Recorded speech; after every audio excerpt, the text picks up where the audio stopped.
I like making assholes uncomfortable. People expect you to kiss your ass. So I always turn the conversation in a way that makes them feel awkward. I work in a pharmacy. Some guy came in and was angry that his doctor didn't send his RX over. And spit to me, "I think it's time for ME to get a new pharmacy." Quote, and I'm sure he wanted me to be like, "Oh no, we'll figure this out blah blah blah." I decided to tell him about each of the local pharmacies, insurances, phone numbers, and locations. I could tell he wanted me to shut up and carry on with the transaction. But I'm a bitch who likes to watch people squirm, so I kept going. I mentioned Walgreens in another town and he said, "Now I wish that was here," and I replied, "Me too. I love Walgreens." Quote, he got so uncomfortable with my reaction. I loved it.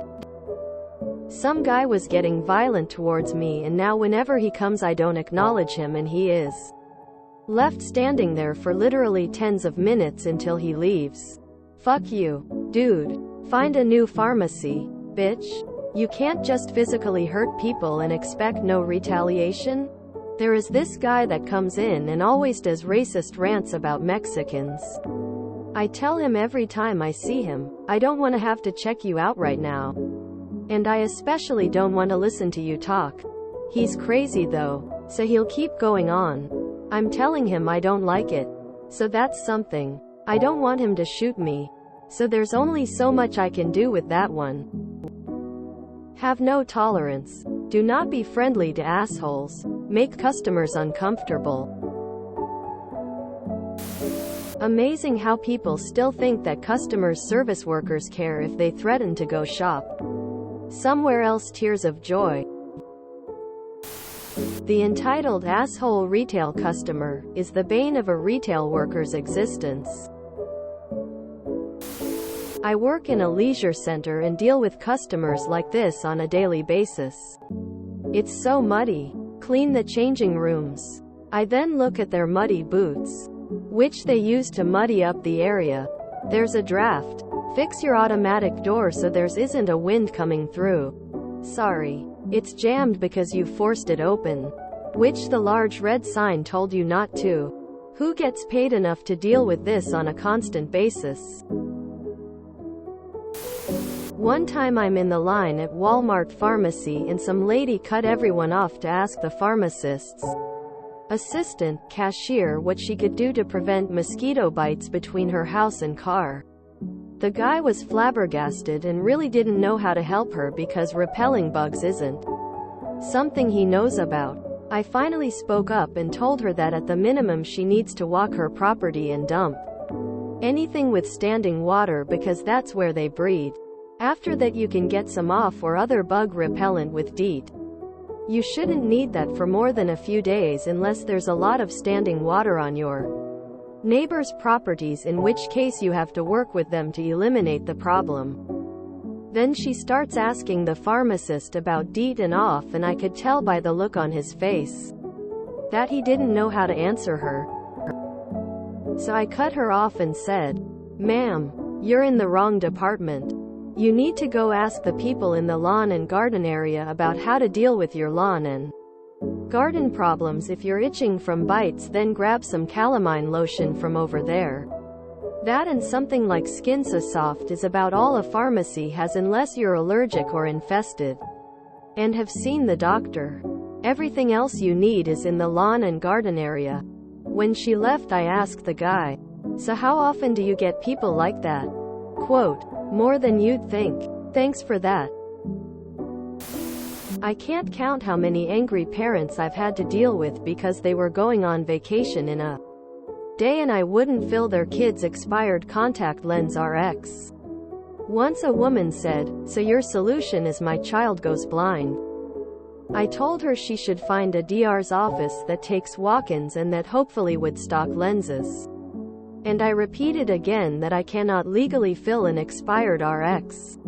When she continued to yell, I explained that this is why it's recommended that people also have a pair of eyeglasses in their current prescription. She left in a huff and I never saw her again.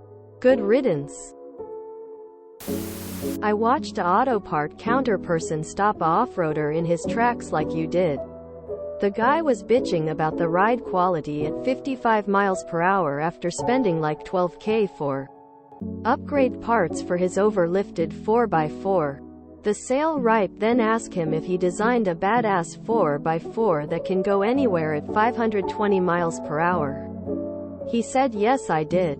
And it can climb a mountain at those speeds.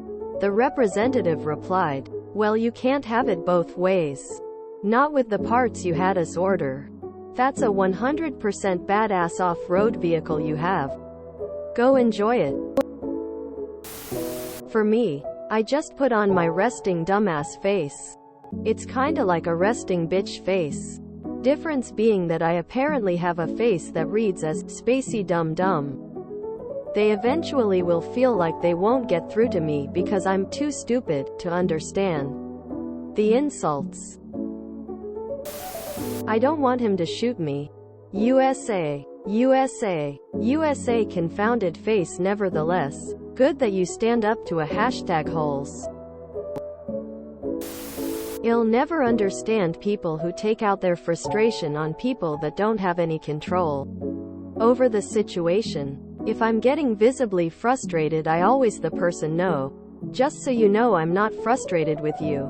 This situation just has me at my wit's end, and I do appreciate you trying to help me out. Then we can both kinda laugh about it, and they always do what they can for me.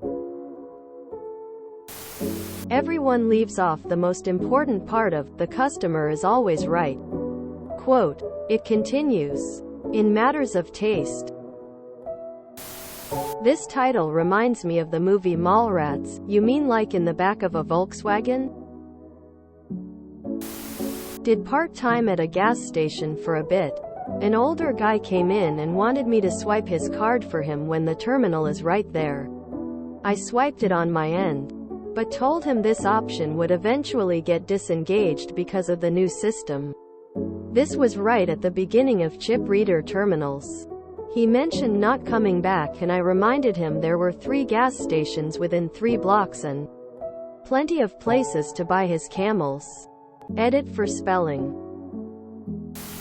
When you said, I like making assholes uncomfortable, followed by, I work in a pharmacy, a not insignificant part of me was hoping you'd have switched out their preparation H for icy hot and not told them. When I was 16 and working in the glamorous fast food world at McDonald's, some 40-year-old guy had a hissy because he had to wait while we cooked a special order. In front of 20 people, he angrily stopped off, declaring his new love for Burger King next door. My snarky 6-year-old self loudly retorted with, "Aw man, Ronald is going to be crushed." Crushed. Whole line cracked up. Gotta say it felt pretty awesome even while wearing that dorky little light blue uniform. I had a client complain that we couldn't fill her pet's prescription because the pet's exam was overdue by over a year. She started complaining and I responded with, per the State Board of Veterinary Medicine. She then stated, I'm switching to SO&SO Animal Hospital, so expect a call from them for records. I responded with, I'll send over records to SO&SO Animal Hospital right now. I'm not dealing with your stuff. Bonus is when I sent over records I gave the other clinic a warning. Veterinary hospitals write all conversations, interactions down. If you're a DBAG, you will have a note about it in your account and other hospitals will know about it too if you switch. My favorite assholes when I worked in a pharmacy were the right-wing, bigoted jackasses that would be openly nasty and vocal about it, but had no problem whipping out that Medicaid, Medicare card. Like, bitch. Show some appreciation for my tax dollars and STFU. This was an enjoyable read. I just had this conversation with my friend. I am always courteous to the pharmacist and their staff. 1. They are overworked. 2. People are frustrated and unleash on these poor people. It's no excuse. It happens. 3. When my insurances ducks up, I feel so frustrated when I can get needed meds and it's not their fault. Ugh. Good on you. May I suggest making a list of competitive pharmacies, mapped with distances from yours? It'd take about 15 minutes to create the doc and run copies. Handing it out for free would be so helpful to the threatening individuals that think it'll scare you into submission. LMAO, it's like, you know I don't own this pharmacy, right? Ask the racist guy where to find the best tacos. If you enjoyed this video, please check out our playlists full of similar content. Epicaricast is like doom scrolling for your ears. Please like, share, and subscribe.